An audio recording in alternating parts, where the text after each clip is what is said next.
सरस्वत्यै नमः। ॐ महाभद्रायै नमः। ॐ महामायायै नमः। ॐ वरप्रदायै नमः। ॐ श्रीप्रदायै नमः। ॐ पद्मनिलयायै नमः। ॐ पद्माक्ष्यै नमः। ॐ पद्मवक्त्रगायै नमः। ॐ शिवानुजायै नमः। ॐ पुस्तककृते नमः। ॐ ज्ञानमुद्रायै नमः। ॐ रमायै नमः। ॐ परायै नमः। ॐ कामरूपायै नमः। ॐ महाविद्यायै नमः। ॐ महापादगनाशिन्यै नमः। ॐ महाश्रयायै नमः। ॐ मालिन्यै नमः। ॐ महाभोगायै नमः। ॐ महाभुजायै नमः। ॐ महाभागायै नमः। ॐ महोत्साहायै नमः। ॐ दिव्यांगायै नमः। ॐ सुरवन्दितायै नमः। ॐ महाकाल्यै नमः। ॐ महाभासायै नमः। ॐ महाकारायै नमः। ॐ महाकुशायै नमः। ॐ भीतायै नमः। ॐ विमलायै नमः। ॐ विश्वायै नमः।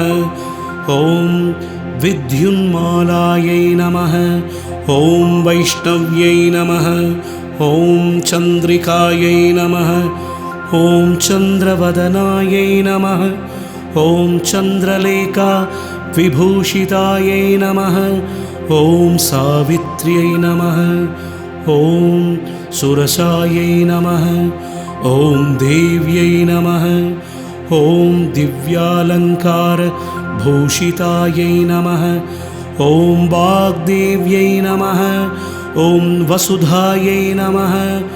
ॐ दीव्रायै नमः। ॐ महाभद्रायै नमः। ॐ महाबलायै नमः।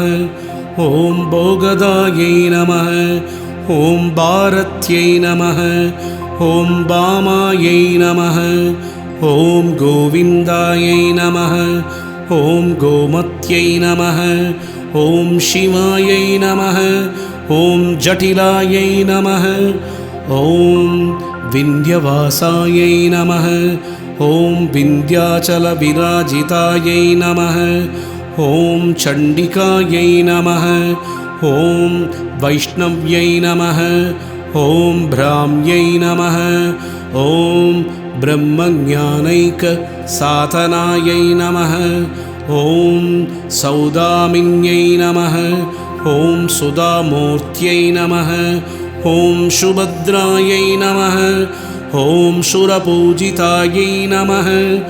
ॐ सुवासिन्यै नमः। ॐ सुनाशायै नमः। ॐ विनित्रायै नमः। ॐ पद्मलोचनायै नमः। ॐ विद्यारूपायै नमः। ॐ विशालाक्ष्यै नमः। ॐ ब्रह्मज्वायायै नमः। ॐ महाफलायै नमः। ॐ त्रैमूर्तये नमः। ॐ त्रिकालज्ञायै नमः। ॐ त्रिगुणायै नमः। ॐ शास्त्ररूपिण्यै नमः। ॐ कम्बासुरप्रमथिन्यै नमः। ॐ शुभदायै नमः। ॐ स्वरात्मिकायै नमः। ॐ रक्तबीजनिहन्तर्यै नमः। ॐ चामुण्डायै नमः। ॐ अम्बिकायै नमः। ॐ मुण्डकायप्रहरणायै नमः। ॐ धूम्रलोचनमर्दनायै नमः। ॐ सर्वदेवस्तुतायै नमः। ॐ सौम्यायै नमः। ॐ सुरासुरनमस्कृतायै नमः। ॐ कालरात्र्यै नमः। ॐ कलाधरायै नमः। ॐ रूपसौभाग्यदायिन्यै नमः। ॐ वाग्देव्यै नमः ॐ वरारोहायै नमः ॐ वराह्यै नमः ॐ वारिजासनायै नमः ॐ चित्राम्बरायै नमः ॐ चित्रगन्तायै नमः ॐ चित्रमाल्यविभूषितायै नमः ॐ कान्तायै नमः ॐ कामप्रदायै नमः ॐ वन्द्यायै नमः ॐ विद्याधरसुपूजितायै नमः ॐ श्वेताननायै नमः ॐ नीलपूजायै नमः ॐ चतुर्वर्गफलप्रदायै नमः ॐ चतुरानन साम्राज्यायै नमः ॐ रक्तमद्यायै नमः ॐ निरञ्जनायै नमः ॐ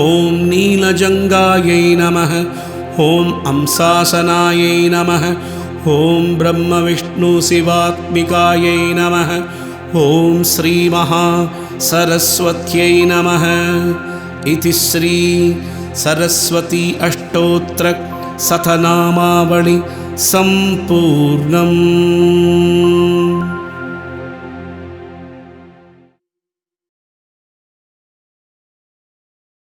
ॐ सरस्वत्यै नमः ॐ महाभद्रायै नमः ॐ महामायायै नमः ॐ वरप्रदायै नमः ॐ श्रीप्रदायै नमः ॐ पद्मनिलयायै नमः ॐ पद्माक्ष्यै नमः ॐ पद्मवक्त्रगायै नमः ॐ शिवानुजायै नमः ॐ पुस्तकृते नमः ॐ ज्ञानमुद्रायै नमः ॐ रमायै नमः ॐ परायै नमः ॐ कामरूपायै नमः ॐ महाविद्यायै नमः ॐ महापादगनाशिन्यै नमः ॐ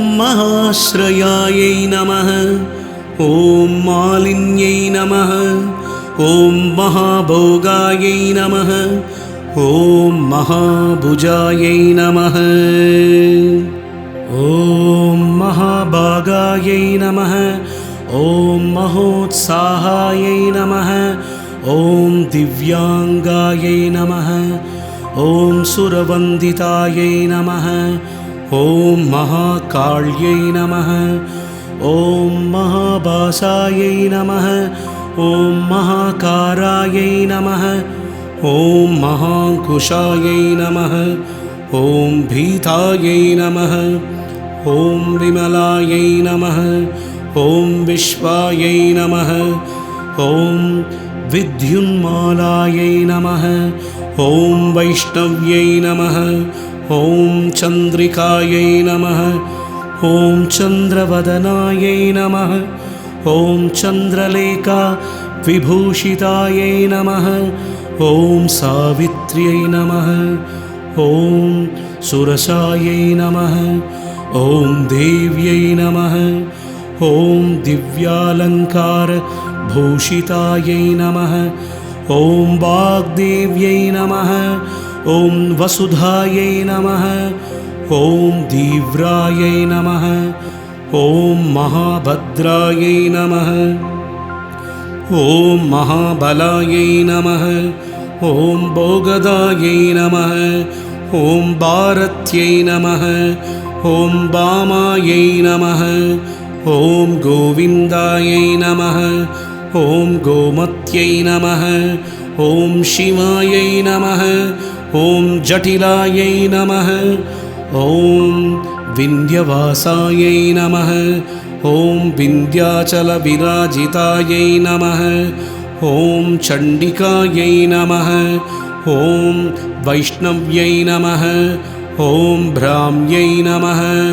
ॐ ब्रह्मज्ञानैकसाधनायै नमः ॐ सौदामिन्यै नमः ॐ सुधामूर्त्यै नमः ॐ सुभद्रायै नमः ॐ सुरपूजितायै नमः ॐ सुवासिन्यै नमः ॐ सुनाशायै नमः ॐ विनित्रायै नमः ॐ पद्मलोचनायै नमः ॐ विद्यारूपायै नमः ॐ विशालाक्ष्यै नमः ॐ ब्रह्मज्वायायै नमः ॐ महाफलायै नमः ॐ त्रैमूर्तये नमः ॐ त्रिकालज्ञायै नमः ॐ त्रिगुणायै नमः ॐ शास्त्ररूपिण्यै नमः ॐ कम्बासुरप्रमथिन्यै नमः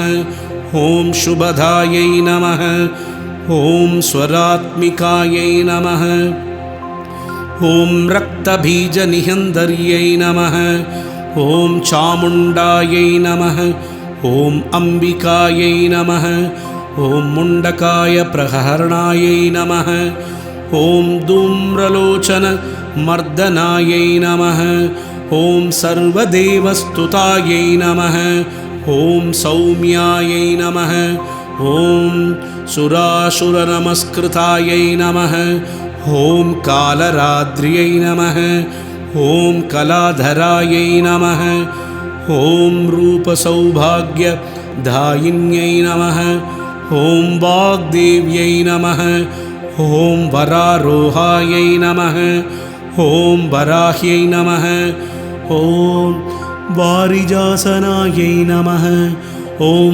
चित्राम्बरायै नमः ॐ चित्रगन्तायै नमः ॐ चित्रमाल्यविभूषितायै नमः ॐ कान्तायै नमः ॐ कामप्रदायै नमः ॐ वन्द्यायै नमः ॐ विद्याधरसुपूजितायै नमः ॐ श्वेताननायै नमः ॐ नीलपूजायै नमः ॐ चतुर्वर्गफलप्रदायै नमः ॐ चतुरानन साम्राज्यायै नमः ॐ रक्तमद्यायै नमः ॐ निरञ्जनायै नमः ॐ नीलजङ्गायै नमः ॐ अंसासनायै नमः ॐ ब्रह्मविष्णुशिवात्मिकायै नमः ॐ श्रीमहासरस्वत्यै नमः